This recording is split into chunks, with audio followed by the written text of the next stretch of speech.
Hi hello welcome back to my channel Neelima Tirupati vlogs and kitchen. ఎలా ఉన్నారండి? అందరూ బాగున్నారా? నేనైతే చాలా బాగున్నాను. మీరందరూ బాగుండాలని మనస్ఫూర్తిగా కోరుకుంటున్నాను. ఈరోజు restaurant style egg French fries ఎలా తయారు చేసుకోవాలో చూద్దాం. ఫ్రెంచ్ ఫ్రైస్ కోసం వైట్గా 4 బంగాళాదుంపల్ని తీసుకోవాలి.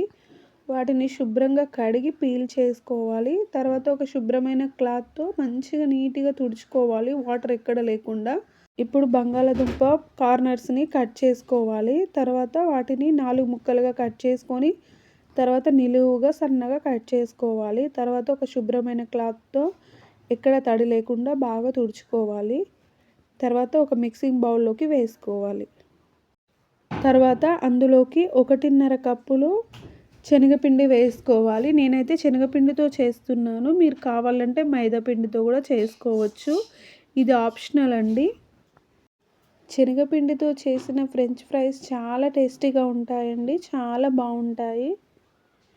తర్వాత ఇందులోకి 1.5 స్పూన్ సాల్ట్ వేసుకోవాలి. మనం రెస్టారెంట్లో తినే ఫ్రెంచ్ ఫ్రైస్ కంటే ఈ ఫ్రెంచ్ ఫ్రైస్ చాలా టేస్టీగా ఉంటాయండి. తర్వాత ఇందులోకి 1.5 స్పూన్ కారం వేసుకోవాలి. ఇది కూడా ఆప్షనల్ అండి. కొంచెం ఎక్కువ వేసుకోవచ్చు, లేదంటే కొంచెం తగ్గించుకొని కూడా వేసుకోవచ్చు. నేనైతే 1.5 స్పూన్ వేసుకుంటున్నాను. తర్వాత 1/2 స్పూన్ పసుపు వేసుకోవాలి. తర్వాత అందులోకి 1 స్పూన్ వాము వేసుకోవాలండి. వాము హెల్త్కి చాలా మంచిది కదా, అందుకని వాము వేసుకుంటున్నాను. తర్వాత ఒక 1/2 స్పూన్ అల్లం వెల్లుల్లి పేస్ట్ వేసుకోవాలండి. మనం ఇందులో ఎగ్ వేస్తున్నాం కదండి, అందుకే నీసు వాసన రాకుండా ఉండడానికి అల్లం వెల్లుల్లి పేస్ట్ వేసుకుంటున్నాను. తర్వాత 2 ఎగ్స్ అయితే బీట్ చేసుకొని వేసుకోవాలి. కావాలంటే మీరు 3-4 ఎగ్స్ కూడా వేసుకోవచ్చు. ఇది కూడా ఆప్షనల్ అండి. తర్వాత బాగా కలుపుకోవాలండి. ఈ ఎగ్, ఉప్పు, కారం అన్నీ బాగా కలిసేలాగా బాగా కలుపుకోవాలి. కలుపుకొని పక్కన పెట్టుకోవాలి. పక్కన పెట్టుకొని ఒక 10 నిమిషాలు మ్యాగ్నేట్ చేసుకోవాలండి. ఇలా చేసుకోవడం వలన టేస్ట్ బాగుంటుందండి. ఇప్పుడు స్టవ్ ఆన్ చేసి కడాయి పెట్టుకోవాలి. అందులో ఆయిల్ వేసుకోవాలి. ఆయిల్ హీట్ అయిన తర్వాత మనం మ్యాగ్నేట్ చేసి పెట్టుకున్న ఆలు ముక్కలను ఒక్కొక్కటిగా వేసుకోవాలండి.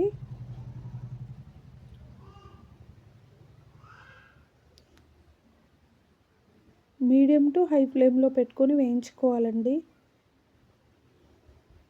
మంచి కలర్ వచ్చే వరకు వేయించుకోవాలి. 2 వైపులా సమానంగా వేయించుకోవాలండి. టర్న్ చేసుకుంటూ సమానంగా వేయించుకోవాలి.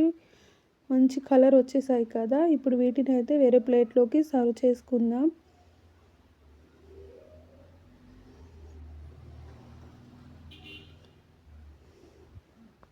అన్నీ మన ఇంట్లో ఉన్న వస్తువులతోనే చేస్తున్నాం కదండి, ఏది బయట నుండి తీసుకురావాల్సిన అవసరం లేదు. చాలా సింపుల్గా, చాలా ఈజీగా చేసుకోవచ్చు. మళ్ళీ ఇంకొక ఆయిల్ వేస్తున్నానండి. సేమ్ ముందు ఎలాగే వేసుకున్నామో అలాగే వేసుకోవాలి.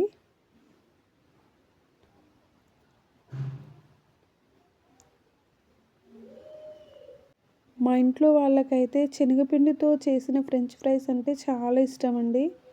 ఇవి మంచి కలర్లోకి వచ్చేసాయి కదా, వీటిని ఇంకొక ప్లేట్లో అయితే తీసుకుందామండి. తీసుకొని సర్వ్ చేసుకుందాం. అన్నింటినీ ఇలాగే చేసుకోవాలండి. చూడండి ఎంత బాగా వచ్చాయో, చాలా బాగా వచ్చాయండి. చాలా క్రిస్పీగా వచ్చాయి. టేస్ట్ కూడా చాలా బాగుందండి. టమాటో సాస్తో తింటే అండి టేస్ట్ అయితే చాలా చాలా బాగుంది. ఒకసారి మీరు తప్పకుండా ట్రై చేసి చూడండి. మీ ఇంట్లో వాళ్ళకి, మీ పిల్లలకి తప్పకుండా నచ్చుతుంది. అంత బాగుందండి టేస్ట్. మా పిల్లలైతే చాలా హ్యాపీగా తిన్నారండి. వాళ్ళ స్కూల్ నుండి రాగానే నేను ఇలా చేసి పెట్టాను.